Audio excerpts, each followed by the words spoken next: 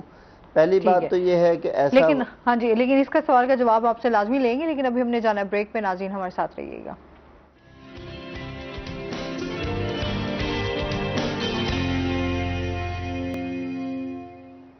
Welcome back ناظرین، روہی 10 میں آپ کو خوش آمدید کہتے ہیں۔ اچھا جی، کالر ہمارے ساتھ موجود تھے، ان کے سوالات کا جوابات جو ہے وہ لے لیتے ہیں۔ سوال کرنے والے نے پہلا سوال تو غالباً اللہ بخش کا نام تھا، یہ کیا ہے کہ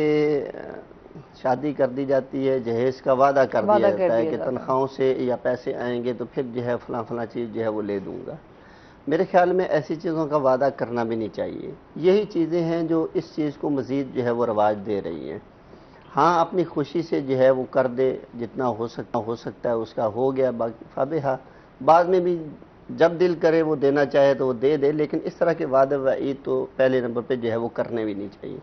اگر کر بھی دیے ہیں تو پھر جو اس کا داماد بننے والا ہے اس کو اعلیٰ ظرف کا مظاہرہ کرتے ہوئے وہ ساری چیزوں کو جو ہے وہ ڈینائی کر دینا چاہیے کہ آپ لوگوں نے جس چیز کا جو ہے وہ کہا تھا آپ کو دینے کی ضرورت نہیں ہے۔ اور یہ تانا دینا یہ تو ویسے فضول کی بات ہے کہ چلو ساس دے نندیں دے تانا، لیکن ہونے والا خاوند بھی اگر تانا دینا شروع کر دے کہ انہوں نے دیا کیا ہے، ہاں جی فلاں چیز نہیں دی، فلاں، ان کو پتا تھا میرے پاس بائک نہیں ہے، کم از کم بائک تو دے دیتے، اللہ کے بندے تجھے بیوی کی ضرورت تھی انہوں نے دے دی ہے، تو تیری باقی چیزوں کا بھی ذمہ انہوں نے اٹھانا ہے۔ تو یہ ساری چیزوں کو جو ہے وہ سوچنا چاہیے۔ اور میں دوسری ان کی بات یہ ہے کہ وراثت میں جو اس کا پلاٹ وغیرہ ہوتا ہے وہ اس کو دے دیا جائے یا اس کو ایجوکیشن دلوا کے اس کو اچھی پوسٹ پہ پہنچ جائے، اس کی تنخواہ وغیرہ کا سسٹم بن جائے، تو یہ زیادہ اچھا نہیں ہے کہ جہیز کے متبادل۔ میں سمجھتا ہوں کہ جو چیز جہیز کو فروغ دے رہی ہے اور اس میں جو مقابلہ بازی چل رہی ہے اس میں ایک بڑی وجہ جو ہے وہ وراثت کا نہ دینا ہے۔ وراثت کا حق اللہ رب العزت نے خود مقرر فرمایا ہے، اور ہم اس کو جو ہے وہ روکنے کے لیے کہ یہ ہمارے بیٹوں تک محدود رہ جائے، اور بیٹیوں کو جو ہے وہ زیادہ سے زیادہ سامان دے کے جو ہے وہ سسرال والوں کا منہ بند کر دیتے ہیں۔ اگر وہ وقتی طور پر منہ بند ہو بھی جاتا ہے تو کچھ سالوں کے بعد جو ہے وہ دوبارہ کھلنا شروع ہو جاتے ہیں۔ بھی آپ کا جو حق ہے وہ، اور یہ دیکھا گیا ہے کہ بچے جب جوان ہو جاتے ہیں، اس بیاہی ہوئی بیٹی کے بچے بڑے ہو کے جب پوچھتے ہیں ماں ہماری جو ہے وہ نانا سے وراثت کیوں نہیں ملی، تو ماں کو بار بار جو ہے وہ کہتے ہیں، ماں جو ہے وہ انکار کرتی ہے کہ میں تو نہیں جگرا رکھتی اپنے بھائیوں سے مانگنے کا، تو وہ بھائیوں ماموں سے خود جا کے ڈیمانڈ کرتے ہیں، اور ماموں جب نہیں دیتے تو وہ کورٹ میں جا کے کیس کر دیتے ہیں۔ پھر جو ہے وہ ہمیشہ کے لیے جو ہے وہ علیحدگیاں، منقطع حالات اور صلہ رحمی کا جو ہے وہ انقطاع ہو جاتا ہے۔ تو یہ ساری چیزیں ہم کسی نہ کسی جگہ پہ ڈنڈی مار رہے ہوتے ہیں، تو جس کی وجہ سے حالات جو ہے وہ ڈاواڈول ہوتے ہیں۔ تو ہم نے وراثت جو اس کا حق بنتا ہے ایک بیٹی کا، ایک بہن کا، ایک ماں کا، ہم نے وہ روکنے کے لیے جو ہے وہ اس طرح کا جہیز زیادہ سے زیادہ دینا جو ہے وہ شروع کر دیا ہے۔ تو ہمیں حضرت صلی اللہ علیہ وسلم پر نازل ہونے والا قرآن حکیم جو سورہ نساء کی آیات ہیں کہ یوصیکم اللہ فی اولادکم للذکر مثل حظ الانثیین، اس کو آگے پڑھتے جائیں نا تو اللہ رب العزت فرماتے ہیں کہ جو بھی وراثت کے یہ حقوق ادا کرتا ہے، وَمَن یُطِعِ اللَّهَ وَرَسُولَهُ يُدْخِلْهُ الْجَنَّةَ، کہ اللہ رب العزت جو ہے کی اطاعت کرنے والے، اس کے رسول کی اطاعت کرنے والے، اللہ اسے جنت میں داخل فرمائیں گے۔ اور اس سے آگے آخری آیت کے جو لفظ ہیں فرمایا کہ ذَلِكَ الْفَوْزُ الْعَظِيمُ، کہ یہی ایک بہت بڑی جو ہے وہ کامیابی ہے۔ گویا کہ اس حق کو پورا کرنا یہ ایک کامیابی ہے، اور جو حق کو پورا نہیں کرتا، اللہ رب العزت ارشاد فرماتے ہیں کہ وَمَن يَعْصِ اللَّهَ وَرَسُولَهُ وَيَتَعَدَّ حُدُودَهُ، کہ جو اللہ اور اس کے رسول کی نافرمانی کرتا ہے اور حدود سے تجاوز کرتا ہے، کہ اللہ نے حکم تو کس چیز کا دیا ہے، اور ہم جو ہے اس کے الٹرنیٹ جو ہے وہ کون سی چیز بنا کر کے ہم اس کو جو ہے وہ ٹرخا رہے ہیں۔ ایک کالر بھی ہمارے ساتھ ہیں۔ السلام علیکم۔ وعلیکم السلام جی الحمدللہ بالکل ٹھیک ٹھاک۔ فرحت حیات ہمارے ساتھ موجود ہیں، جی کیا کہنا چاہیں گے؟ جی فرحت حیات بیرا رضی خان سے بات کروں۔ میرا سوال یہ ہے مولانا صاحب سے کہ اگر کوئی شخص صاحب حیثیت ہے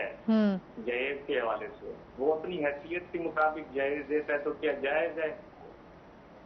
ضروری نہیں ہے کہ مطلب وہ دکھاوے کے لیے دے، تو اس سے جتنا ہو سکتا ہے وہ دے، اور غریب بندہ ہے اس سے وہ تھوڑا سا جہیز زیادہ ہو ان کی نسبت، ان کی کلاس سے۔ صحیح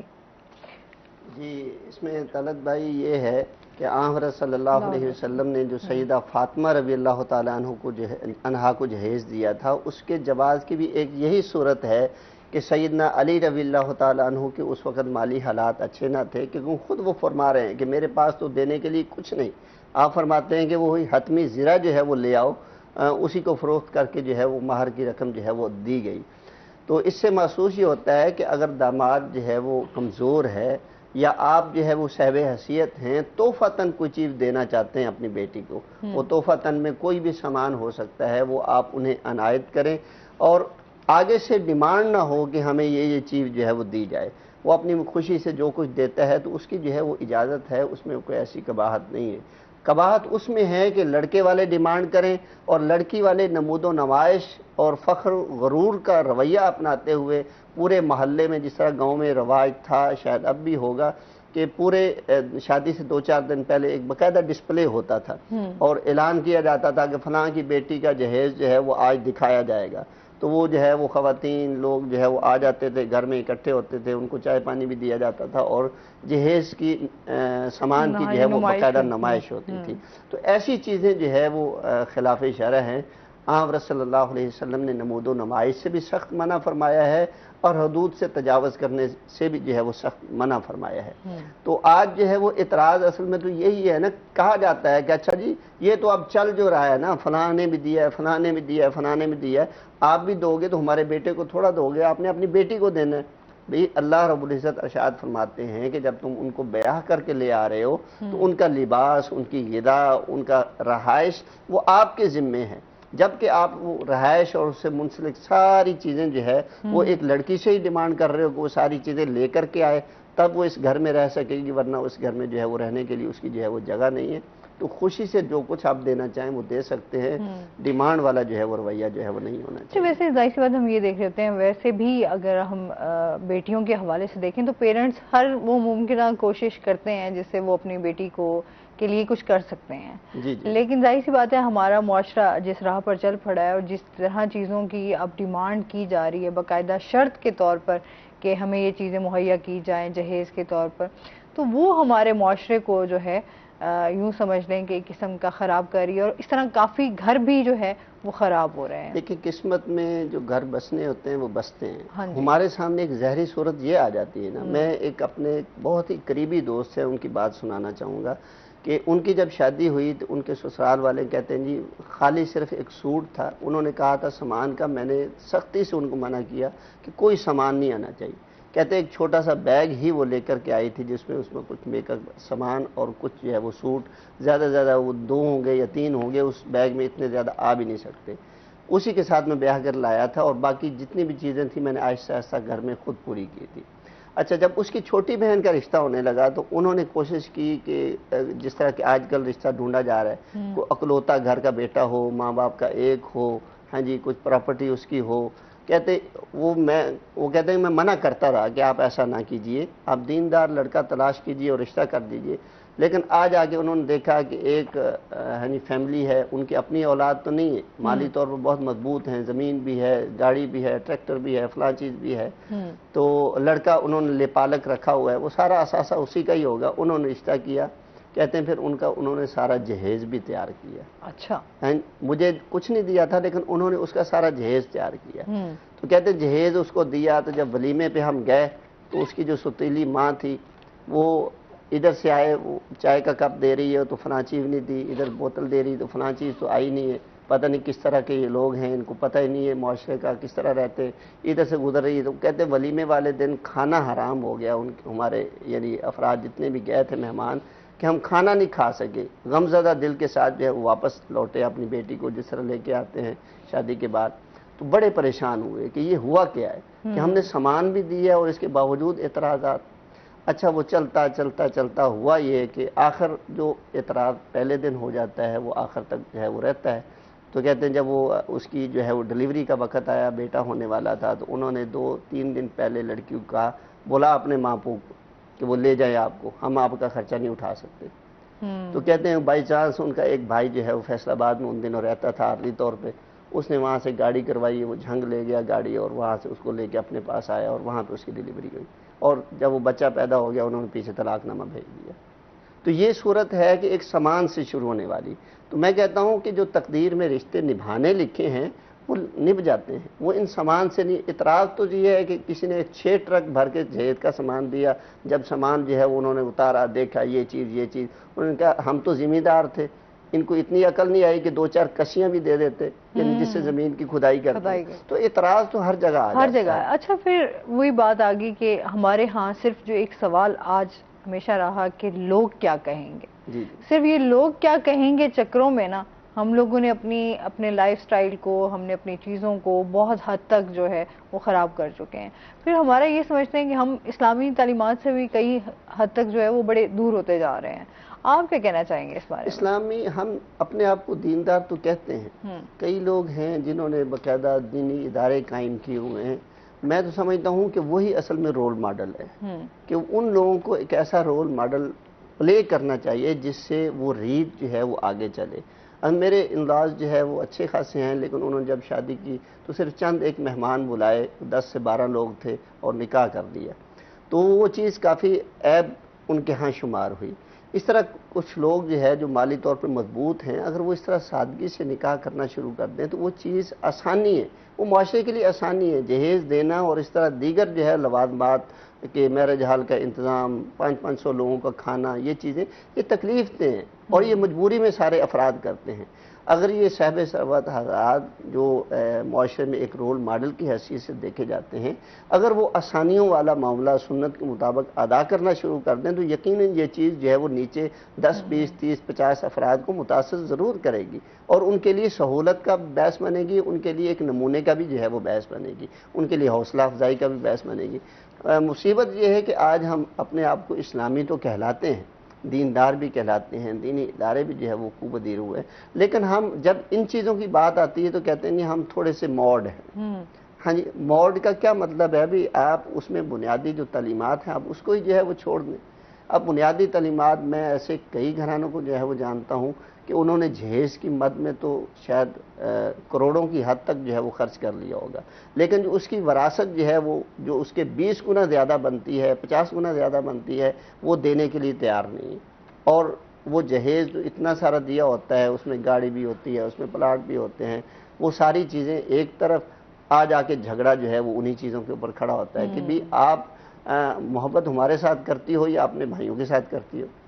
آپ کو اپنے بچے عزیز ہیں یا آپ کے اپنے بھائیوں کے بچے عزیز ہیں؟ وہ بھی مجھے تو اپنے بچے عزیز ہیں، اپنے بچے عزیز ہوں تو پھر وہ جو آپ کا حصہ بنتا ہے وہ آپ کے بچے کیوں نہیں استعمال کرتے، آپ کے بھتیجے بھانجے کیوں استعمال کریں؟ تو یہ طرح طرح کی چیزیں جو ہے وہ معاشرے میں آ رہی ہیں۔ ہم اللہ رب العزت کے احکامات کے قریب آئیں گے تو یقیناً اللہ ہمارے لیے آسانیاں فرمائے گا، اور یہ وہ چیزیں ہیں اللہ رب العزت کے دین کی طرف آئیں، فطرت کے قریب چلیں تو زندگی میں برکات ہوتی ہیں، دنیا بھی آسان اور اگلی منزل جو اللہ رب العزت کے ہاں ہمیں ملنے والی ہے وہ بھی آسان ہوگی۔ دیکھیں کہ اللہ کے رسول صلی اللہ علیہ وسلم کیا ہے، مکہ کی زندگی سے جو ہے وہ جب مدینہ منورہ جاتے ہیں تو ایک حکمران کی حیثیت سے کس چیز کی آپ کے پاس کمی ہے؟ یعنی سیدہ فاطمہ رضی اللہ تعالی عنہا کو کیا کچھ نہیں دے سکتے تھے؟ فاطمہ رضی اللہ تعالی عنہا آپ کے پاس جاتی ہیں کہ ایک خادم عنایت کر دیا جائے۔ آپ علیہ السلام کے پاس جب جاتی ہیں تو آپ کے روب دبدبے سے وہ سوال نہیں کر سکتی،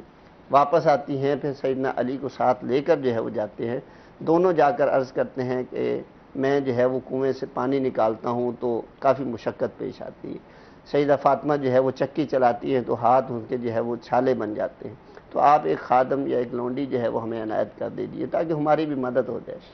آپ علیہ السلام نے فرمایا کہ نہیں، میں تو یہ غریب دیار جو ہے وہ لوگ ہیں، اصحاب الصفہ کے لوگ ہیں، ان کے خرچ جو ہے وہ کیسے چلاؤں؟ یہ تو بیچارے یہاں بیٹھے ہوئے ہیں، میں تو وہ انہیں فروخت کر کے ان کے اخراجات پورے کروں گا۔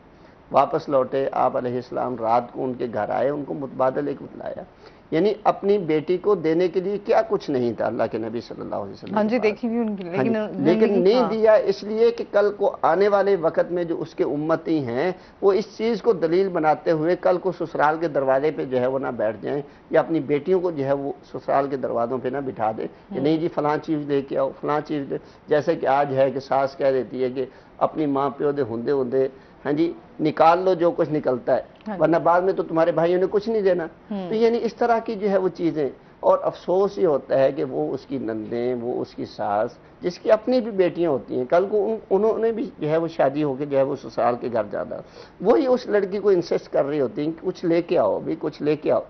آج جو ہے وہ میکے گئی تھی، آج بغیر خالی ہاتھ جو ہے واپس آ گئی، انہوں نے کچھ نہیں دیا تجھے اپنی بہن سمجھتے نہیں ہے، تجھے اپنی بیٹی نہیں سمجھتے، تیرے ساتھ فرق کرتے، وہ ایسی اذیت ناک اس کی زندگی بن جاتی ہے جس کو ہمارے کم از کم دیندار ماحول اور مسلمان کہلانے والے افراد کے درمیان جو ہے اس چیز کو ختم ہو جانا چاہیے۔ عزت، احترام، تکریم جو ہے یہ مسلمان کا ایک اثاثہ اور اس کی خوبی ہے۔ آپ علیہ السلام کی تعریف، مسلمان کی تعریف کے مطابق کہ آپ اپنی زبان سے، آپ اپنے منصب کے لحاظ سے کسی کو تکلیف دیتے ہیں تو آپ مسلمان نہیں ہیں۔ آپ خامد کی حیثیت سے، آپ نند کی حیثیت سے، آپ ساس کی حیثیت سے ایک بہو کو جو ہے وہ تکلیف دے رہے ہیں کہ جاؤ بھی اپنے باپ سے یہ لے کے آؤ، اپنی ماں سے یہ لے کے آؤ، اپنے بھائیوں سے یہ کہو، اگر تم یہ چیز نہیں لاؤ گی تو میں جو ہے وہ تمہیں چھوڑ دوں گا، میں طلاق دے دوں گا، میں تمہیں گھر سے نکال دوں گا۔ عجیب جو ہے وہ مطالبات ہوتے ہیں، اور دیکھا دیکھی بھی بہت ہے نا، آپ نے دوسروں سے متاثر ہو کر اچھا کہ فلاں کی بیٹی کو بہت کچھ ملا، آ رہی ہے کہ اس کا جہیز کا سامان آتے ہی چیزیں اٹھا کے بیچنا شروع کرتے ہیں، گولڈ اس کا پہلے ہفتے سیل کر دیا جاتا ہے، ہاں جی اپنا تو اپنا بھی پتہ نہیں ہوتا ہے یا نہیں ہوتا، کرائے پہ اٹھا کے دیا ہوتا ہے، بیوی کا بھی اٹھا کے، اور پھر اس کو سختی سے منع کیا جاتا ہے کہ آپ نے اس کا بتانا نہیں ہے، اگر بتایا تو میں تو طلاق دے دوں گا۔ یعنی ایسی ایک عجیب قسم کی جو ہے وہ خوفناک تھریٹ ہے، گویا کہ آپ خامد ہونے کی حیثیت سے، آپ ساس ہونے کی حیثیت سے، آپ نند ہونے کی حیثیت سے ایک لڑکی کے اوپر جو ظلم کر رہے ہیں، اور اس کا حساب اس دنیا میں نہیں تو آخرت میں تو دینا پڑے گا، کیونکہ اللہ رب العزت تو انصاف کرنے والا ہے۔ تو منصب کے لحاظ سے آپ اس جہیز کی وجہ سے کسی کو تکلیف دے رہے ہیں تو یہ ایک انتہائی گھنونا جو ہے وہ جرم ہے جو آپ کر رہے ہیں۔ ہاں حیثیت کے مطابق پیرنٹس جو اپنی خوشی سے دینا چاہے وہ دے سکتے ہیں. لڑکی اپنے حق مہر رکھنے کی بھی پابند ہے, اس کو اپنے مرضی سے اسراف کرنے کی بھی پابند ہے, اپنا جو وراثت کا اس کا حصہ بنتا ہے اس کو وصول کرنے کی بھی مکمل حقدار ہے, اس کو صرف کرنے میں بھی وہ اکیلی جو ہے وہ حقدار ہے. یہ نہیں کہ اس کا جو ہے وہ پیچھے ان لاس کی طرف اپنا میکے کی طرف سے جو کچھ ملا ہے وراثت میں تو وہ آئے اور اس کا جو ہے وہ خاوند, اس کی ساس, دیگر افراد مل کے اس سے جو ہے وہ چیز چھین لیں, یہ بھی ایک زبردستی ہے. وہ اپنے مال کی مکمل ملکیت رکھتی ہے اور وہ اس کو جیسے چاہے خرچ کر سکتی ہے. بہت شکریہ پروفیسر, بہت اچھا لگا آپ ہمارے شو کا حصہ بنے اور بہت ساری اسلامی تعلیمات کے حوالے سے ہمیں آگاہ کیا. بہت شکریہ. اس کے ساتھ ہی ناظرین آج کا پروگرام یہیں پر ختم ہوا. اپنا بہت سارا خیال رکھیے گا, دعاؤں میں یاد رکھیے گا. انشاءاللہ زندگی نے ساتھ دیا تو صبح آپ سے پھر ملاقات ہوگی. اللہ حافظ.